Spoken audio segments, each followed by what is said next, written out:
Hey guys, okay, so I am still trying to figure out what my story is. So it's changed a lot recently. Um, but for now, I'm going to tell you Daisy's story. So I'm going to try to keep it as simple as possible and to say as least as possible.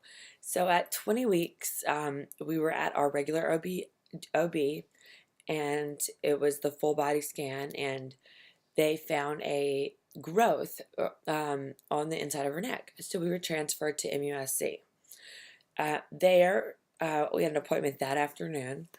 Um, so from there, they took a good look at it. We were with some of the best doctors around, and they said it looked like it was all liquid, which was a good thing.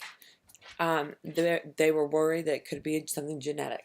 So we did the amniotesis testing, and that was a long 2 days of waiting to get those results back. But they came back great. And we were like screaming up and down, jumping and high fiving. And I mean, when you find out that your baby doesn't have Downs or Turners, then, you know, a simple cyst. Come on.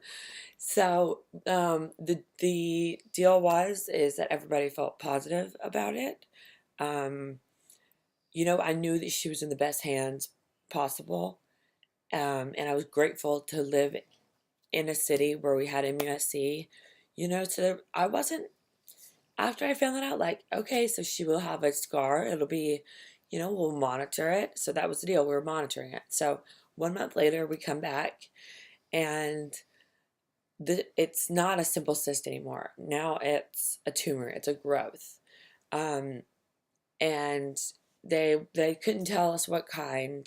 They could tell us what they thought it was, but there were just so many different things that it could be. So they scheduled, but it was a different size and it was a different shape. I don't know if I mentioned that. So they scheduled me for an MRI the following week.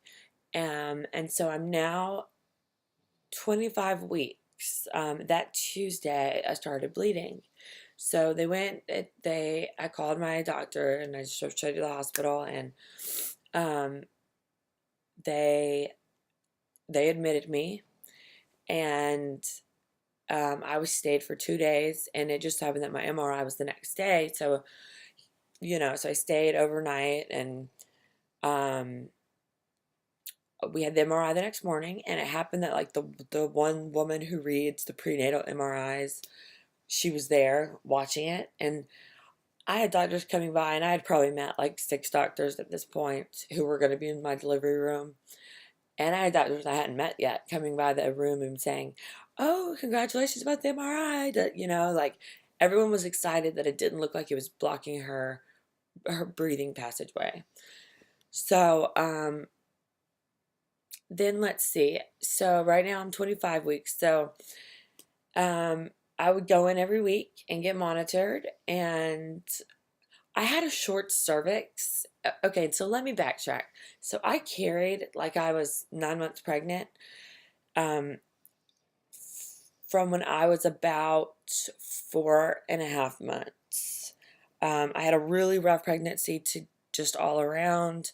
Um, and so I carried so big and measured so big because she was sipping instead of swallowing, because it was obviously it had pushed something over where she wasn't able to like gulp like a normal baby. So, but they were still really positive about it. And it looked like it was mostly liquid now at this MRI. Um, so all that fluid was pushing on my cervix, which was short to begin with. And so they noticed that it was shorter. Um, but everything was fine. They were like, "You're good, you're good." So I got the steroid shots. They put me on the progesterone, and so then at 28 weeks on the dot, on the day, um, I had been on bed rest for like a month, modified bed rest, and so they, um, I woke up from a nap, and I mean, this is probably details I don't need to tell, but woke up from a nap, and and my panties were really wet, and I had been leaking all throughout my pregnancy, so I was just kind of like, okay, just I told them I would keep them updated to just be on the safe side. I'm gonna text this to two of my doctors a picture.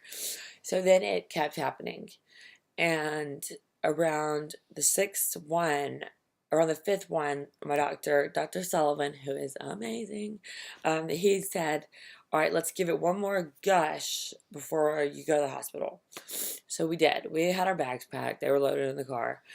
And um, so on the sixth gush, which, I mean, it was nothing like when my water really broke. Anyways, I get to the hospital, and they're like, yes, your water is definitely broken, but you are not leaving this hospital. You've checked in and you are not checking out until you have this baby, and we're going to try to keep you here, keep you pregnant for 6 weeks. And so here I am, like, bargaining with them, like, well, can I at least go across the street and like meet a friend for lunch? And they're like, absolutely not. You get 30 minutes a day to walk downstairs to the cafeteria to eat with whoever you want to. And me being a personal trainer I mean, I was just like already going nuts.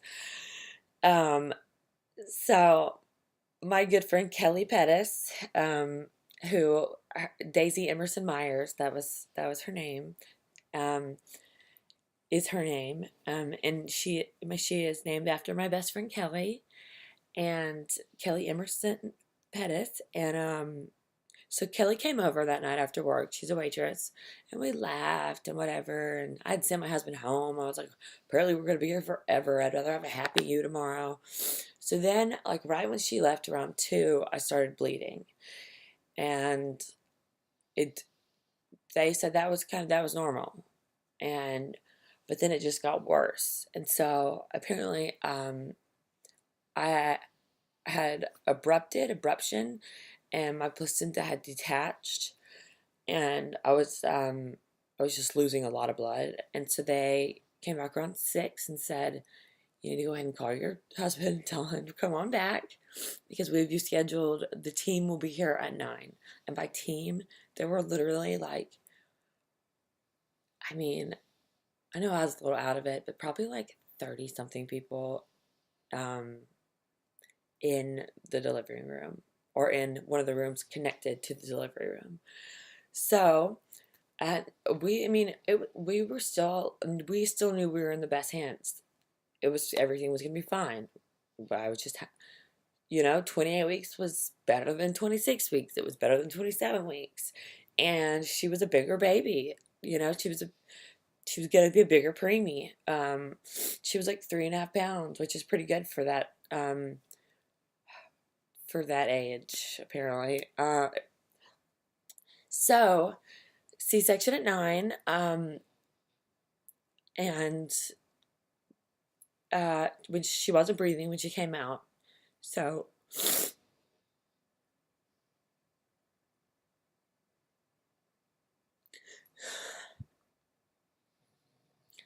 so she went straight from my belly straight to the ENT team. And um it would have been ideal if they had known exactly where the cyst like was on her to see what organs or stuff like that it had, maybe pushed to a side or what have you, and they would have just done a tracheotomy right then. But they had to put the breathing tubes down her throat, and it took him 2 minutes to get her down there, which I did not know that babies can go 6 minutes, but he said it's never taken him that long. And all the other doctors were like, if he hadn't have been there, he was supposed to be on vacation. If he hadn't been there, that they probably wouldn't have gotten the tubes down his throat. But anyways, so this is Dr. White, the awesome ENT at NUSC. So then obviously she's in the NICU, and I mean, we are still, there's no doubt in our mind that she's coming home. Um, they let me stay at the hospital a whole week, which is pretty awesome. A lot of people don't get to do that. So, I would just go up there every chance I could. I mean, to get wheeled up there as much as I could. And uh, so what we were waiting on was for her to be able to, her kidneys weren't doing well. Um, she wasn't peeing. She had edema, and she was swelling fast, and all the liquid that they were pumping into her was just going into her skin, leaking out of, wasn't going into her where it needed to go. So we had to wait till her kidneys got better, so they could do an MRI on her so she could get her trach. So on Father's Day, when she was a week old, they she had like a rock star weekend, and she looked like, she looked like a completely different baby than she had all week. She looked more like a baby. She wasn't so puffy, and she was peeing, and we were not, I mean, so excited to see all those diapers, and uh oh, she just looked beautiful. And so she had a really good day that day, and then it went downhill from there. So just in hopes that it was going to get better, we had oh, so I'm sorry. So they did get her MRI done, and she was well enough to go and make the trip to get her MRI. By the time it came around, the MRI was scheduled for the following Friday. She declined all week after her MRI. And he said it's not worth it. I mean, she probably won't make it if we take her down there and do the trach. It's going to be too much on her little body.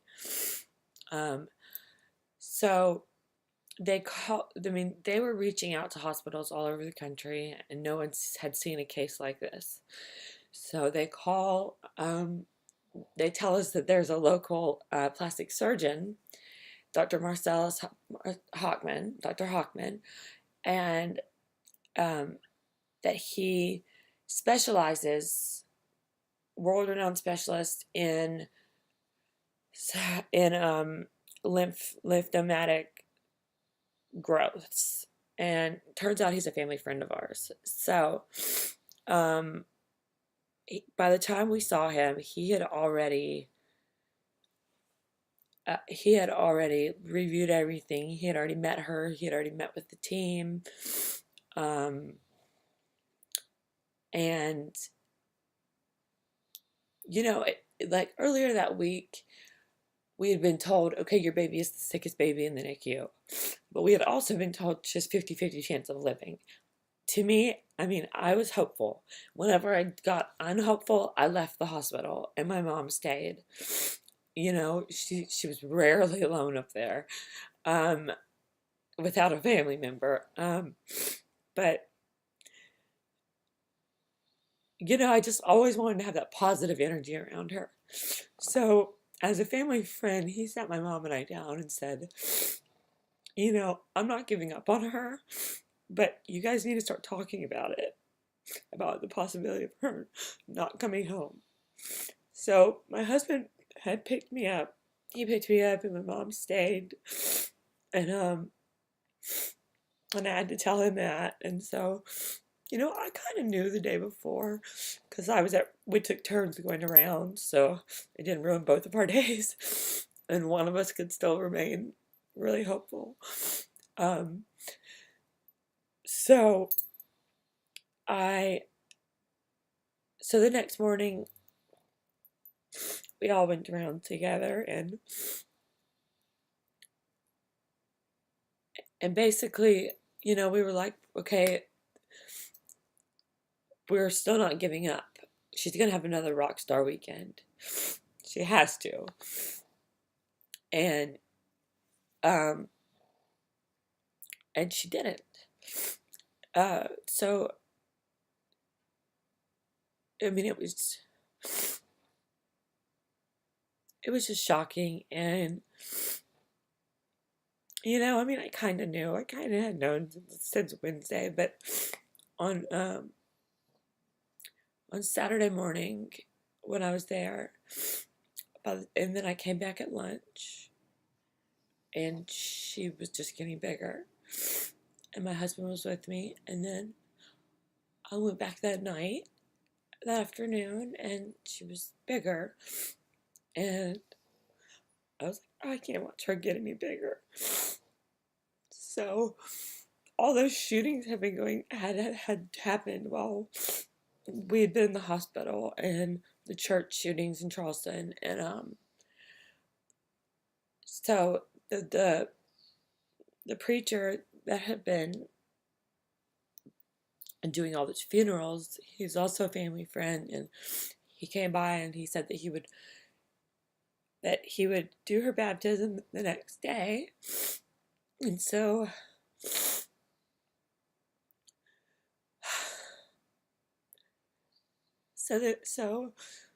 we had to make that decision, and well, basically we were just keeping her alive at that point. And her little nickname was our One Sweet Wonder. And so the next day, the whole family was there except for my father-in-law, because he was on his way back from Iraq. So he didn't get in until later that week. He made it as fast as he could, but we had her. She wore one of my dresses, and we had it. It was beautiful, and everybody got to say goodbye, and everybody got to love on her without, her being in we called it her condo, and she had all her walls down on her condo, and so she got baptized. Everyone said their goodbyes, and we're huge Widespread Panic fans, so we had Michael Hauser's Door Heart playing, and it was just Jason and I out there in there when they took the tube out, and so I held her while they took the tube out, and then I laid her on Jason's chest. She went really fast, and so that's it. So we had 2 beautiful, hard-ass weeks with her. And I had a terrible pregnancy, and I would do it all over again just for those awful, awesome 2 weeks. And then the following Thursday, we had a huge celebration for her life.